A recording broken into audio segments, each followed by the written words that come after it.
Welcome to the Healthcare Executive Podcast, providing you with insightful commentary and developments in the world of healthcare leadership. To learn more, visit ache.org. I'm Cheryl Martin, your host for this episode, and I'm delighted to welcome Antwan Williams. He's the Chief Operating Officer of Orlando Health South Seminole Hospital, and Alex Maiersperger, the Global Head of Product Marketing for Healthcare at SAS. You can hear Antwan, Alex, and their co-presenter, Cache Kovard, at ACHE's 2025 Congress on Healthcare Leadership. It takes place March 24th through 27th in Houston. Our topic this episode, Mid-Career Mastery, Finding Joy and Impact. Welcome, gentlemen. I love this topic, so let's get started. First, how did you become interested in healthcare management? Antwan, let's start with you. Yeah, so I always like to say that I failed into healthcare management. I started off as an aspiring civil engineer. I had dreams of building roadways, and I met an individual, and that individual's name was Calculus 3. He quickly escorted me to the College of Business. I learned about healthcare administration. I was fortunate enough to meet an amazing mentor, and that's where the journey started. Got my master's at UCF after leaving Florida State and kept the good times rolling. I never met Calculus 3. My friend was Calculus 1. I was searching for something purpose-driven after serving a volunteer religious mission. So was on college campus and saw an ad for free pizza from a healthcare association on campus. And the budget decision of do I do dinner or do I do free pizza got me hooked on the healthcare realm. I also got free books from my sister who had studied public health before me. And so the rest, as they say, is history. So, Alex, that's a great story. Talk about your career paths and goals. Yeah, I've always looked at my career path as how can I serve more people? And so I started as a hospital administrator, which was essentially serving acute care patients in one area, one region. Then I went into health plan leadership, and it was a state local health plan, and so about 1 million members. I then moved down to a bigger health plan, so statewide 4 million plus members, then to a technology company, US focused, and now have global responsibilities. We have 1,700 customers across 60 plus countries. And so I'll continue to use that framework. And I joke that I may have a few more stops on my career bingo card. I've got hospital, health plan, early stage technology company in the telehealth space, a global software organization. I'm missing sort of that pharma side and maybe venture capital. Very interesting path there. So, Antwan, what about yours? I always say that I am at least for now, hopefully this airs soon, I'm a young dinosaur. And by that, I mean, I'm surrounded by unique individuals such as Alex all day. And I have the great fortune of sticking it out on the hospital operations side. So I've been, since fellowship, working for both the combination of large and small hospitals.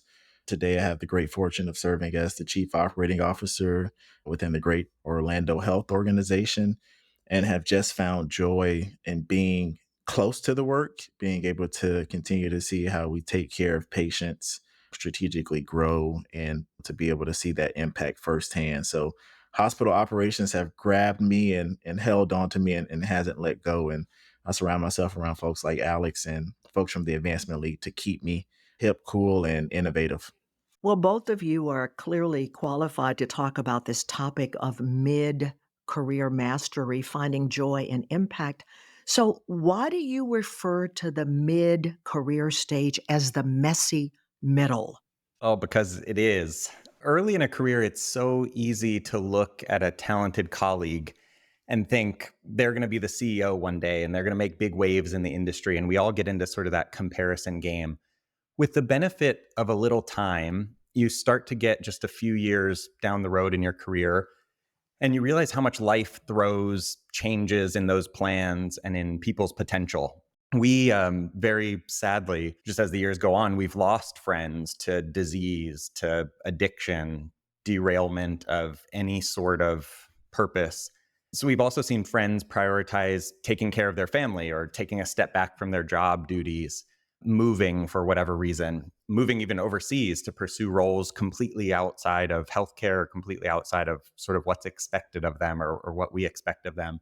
So there's so many often competing priorities that just don't get talked about enough and don't get sort of the priority in conversation that I think they deserve. So that messy middle, it's really magnified in those mid stages of, am I spending enough time with my family? Am I on the right path? Do I even enjoy this?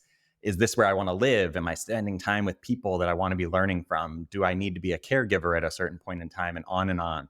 So messy indeed, of just the difficulties of going through a career and navigating life that gets thrown at you increasingly in that middle stage, and just finding your path. And so that's why we talk about finding that joy. Is we've also seen friends start off with a whole lot of joy and a whole lot of passion, only to lose some of that spark, but then they feel like, well, I have 6 or 7 or 8 years behind me that I've put my heart and soul into this, and I really need to make it work because this is the path I chose, and I can't turn or pivot now.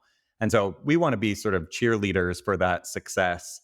You can pivot and you can start over, and in many ways you don't have to start over. It's about leveraging the experiences that you have from your past and putting it into something different that might bring you more joy at a different time and phase in life. And so a very, very messy middle, but there's a lot of joy both in the journey and in the exposure that you can get to other people that can help you get to the other side of whatever you may be experiencing now. Antwan, what have you learned being in this stage? Yeah, I'll add one of my colleagues, ironically enough, he just said it today, and maybe I'll get a gold star for giving him this quote. He said that his aspiration, he wasn't kidding, was to stay in the middle of the pack. Not doing so bad to where, you get called to the carpet for things, and not doing so well where you get that call as well. And what was he articulating was that he likes to kind of stay hidden. And to Alex's point, what we found time and time again is that folks in this middle of the career, not with that excitement of just graduating and having that grand ambition or being senior enough to where you're just sought after, tend to get left behind and tend to be lost. So, what we've tried to do was take our experiences and, to Alex's point, be a cheerleader. I think it's synonymous to that of a midlife crisis. It's almost this stage in your career where ambition meets reality. And that reality usually comes with several pressures. Am I achieving enough? Should I have a different title? Should I be making more money? Am I satisfied? And you have all these questions swirling.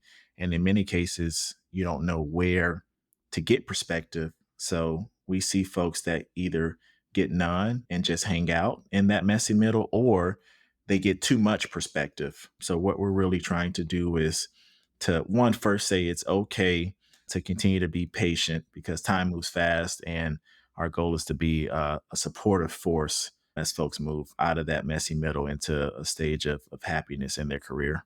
Now, when you say mid-career stage, what is the point that's considered mid-career after you have been in your field for X number of years? Is that how you determine that?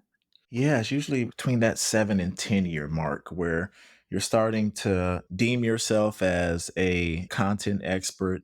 Maybe you've bounced around a few roles, but you're no longer a new student. You're no longer a graduate student. Maybe you've done a training program or you've been working for a job for several amount of years, but haven't quite reached that senior level title or C-suite title. We've also argued that titles don't mean anything as well, is because you still can't really fight the perception that comes with being a younger leader sometimes. So I think it's all those factors. We sway away from titles, but I think it's that 10-year mark where you're far out of grad school, but still have so much runway to go. Now, you are both co-presenting on this topic at the Congress on Healthcare Leadership. Give us a quick sneak peek into this program. Yeah, everything we've ever done has been based on a model of learn, share, and do. And so this session is going to be no different. So we promise that the people sitting in the very far back of the room aren't going to be allowed to or able to sit there for too long. So we're going to force people to mix up seats and mingle a little bit, get to know the people around them. We try to keep it moving and keep it engaged. There'll be no death by PowerPoint. Ultimately, though, we want people to leave with trusted friends and supporters and people around them that they can call when they're at career crossroads or for help on a specific project. or when they're having a tough day and they need someone to give outside opinion. So we're going to share some stories, both the successful kind and the failure kind, of our first 10 years across different parts of the healthcare ecosystem in multiple states, in countries, roles, responsibilities, all in support of the early and mid careerists and executives alike to find their paths and make a meaningful mark on a healthcare world that desperately needs them at their best. Anything you wanted to add to that, Antoine? Yeah, we have an hour of time during that session. What we've learned is that in most cases, most of the magic, most of the true impact is in the audience. So our goal is to, of course, live under the spotlight for that hour, but our goal is to produce a session that really encourages folks to do what we call is lateral networking. And that is to really lean on the folks that are in the audience, not leave that room without several contacts and several connections, because the content that we share will truly be interactive, engaging, and fun. But we believe that the power is truly in the people, and the people will be in the audience that day. So look out for see how we figure out how to make that happen in Houston. Now, you're both a part of the Advancement League and Young Health Leaders Summit. Describe the league's mission as well as that of the Young Health Leaders Summit and how the ideas come to fruition. Yeah, the Advancement League started while we were both administrative fellows at Geisinger. And so, administrative fellowship is a leadership development program. We were both reporting to regional hospital CEOs. And what we realized was there was a real need to bring people together in sort of non formal settings. We would have conversations around the lunch table with our small cohort of friends and fellows. And some of us were starting to express, I'm not sure I signed up for this, or I didn't know it was going to be like this, or hey, I'm really stuck on this project and I'm assigned to it for the whole next year and I don't think I'm going to be successful at it. And maybe it's a personality trait, or maybe it's something I didn't know and I'm not going to be able to grow into. And so some of those fears that we expressed just very locally, we realized, hey, we've got some friends at other systems that we were interviewing with to other fellowship programs, or we know of some friends that landed in different spots. I wonder if they're feeling these same feelings. I wonder if they're having these same conversations.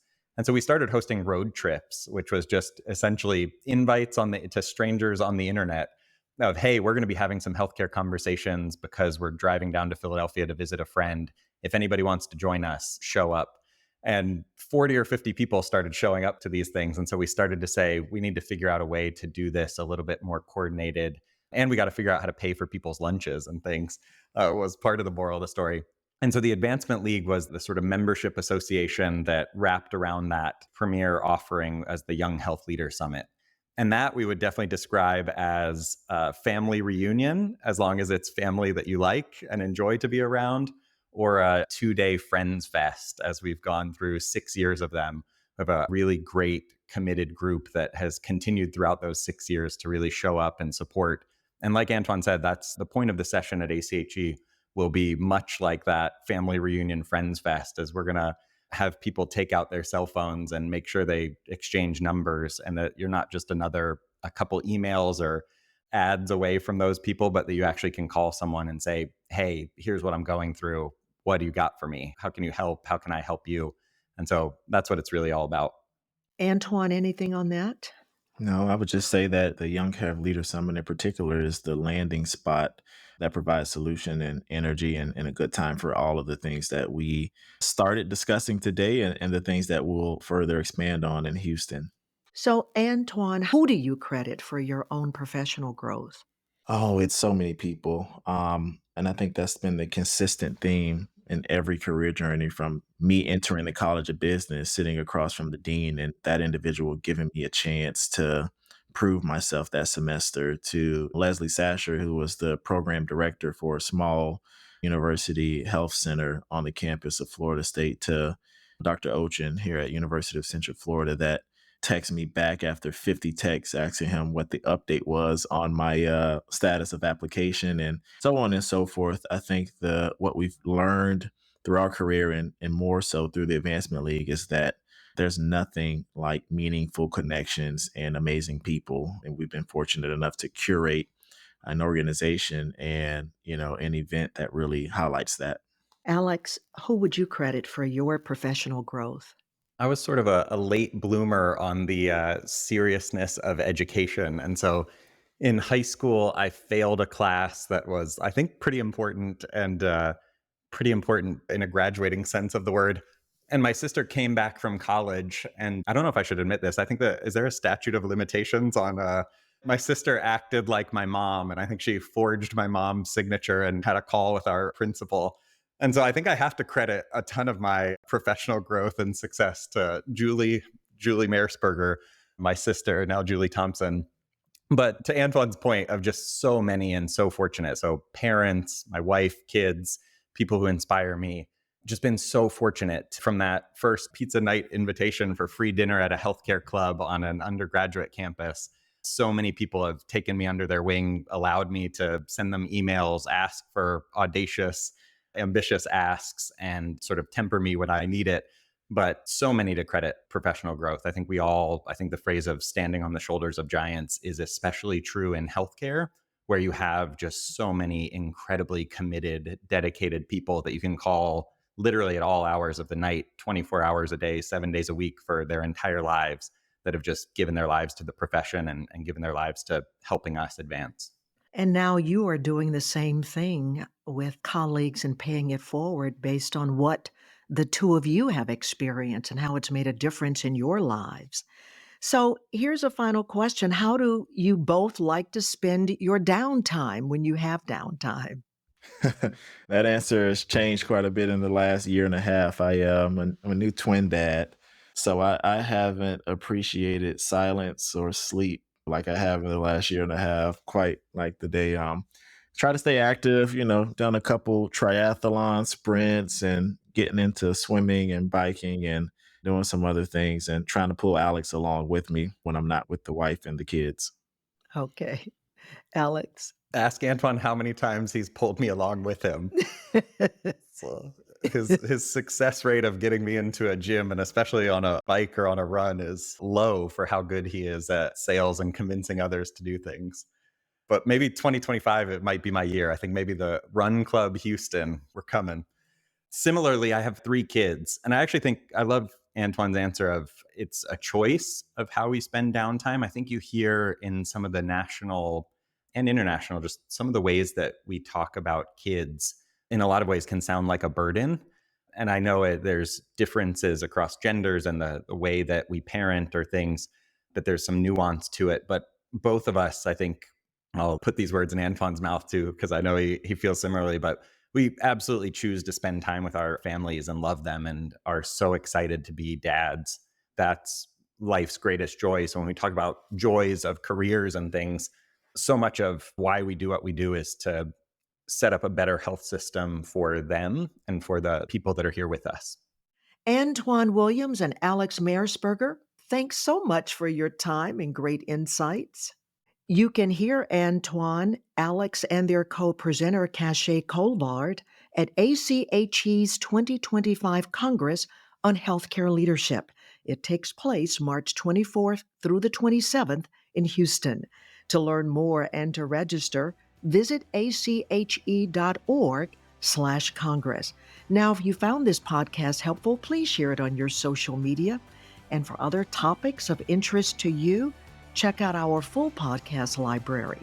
This is Healthcare Executive Podcast from American College of Healthcare Executives. Thanks for listening.